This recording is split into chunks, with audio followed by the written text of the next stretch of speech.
Le président de l'Union des forces démocratiques de Guinée UFDG continue de dénoncer la détention des opposants au troisième mandat à la maison centrale de Conakry. Cellou Dalein Diallo se dit convaincu que ces détenus politiques sont arbitrairement incarcérés. C'est triste que des cadres et des citoyens soient arbitrairement arrêtés et détenus dans les geôles d'Alpha Condé sans aucun motif valable. Ce que nous voulons négocier, c'est le respect des principes de l'état de droit en sortant tous les innocents de prison, indique Cellou Dalein Diallo. Face à l'explosion du nombre de cas de coronavirus et la réapparition de la maladie à virus Ebola, le gouvernement guinéen a réquisitionné les médias audiovisuels du pays. Cette réquisition couvre la période allant du 8 mars au 8 juin 2021 pour la sensibilisation, l'information des populations sur les mesures de protection contre la COVID-19 et la maladie à virus Ebola.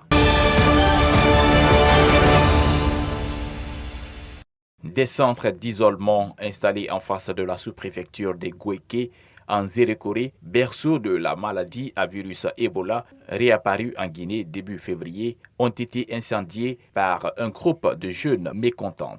L'acte s'est produit dans l'après-midi de ce vendredi 5 mars 2021, selon nos sources d'information. Des proches d'une femme décédée au CTP de Zérékoré seraient derrière ces actes.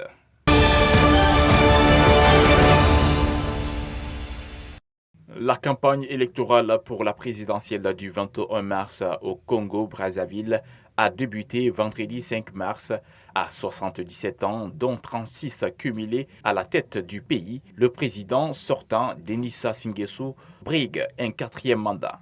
Il sera face à 6 adversaires. Vendredi, il a lancé sa campagne à Pointe-Noire Sud, une ville frondeuse. Le président sortant a délivré ses messages de campagne, la paix, le rétrécissement et la diversification de l'économie. Un petit pas vers la liberté d'expression à Cuba, crié Abba Fidel, ne serait plus considéré comme un outrage, mais comme l'expression de convictions politiques. C'est en tout cas le verdict d'un tribunal de Santiago de Cuba, une décision de justice qui est une des grandes premières à Cuba où la répression et la restriction de la liberté d'expression sont plutôt d'actualité en ce moment.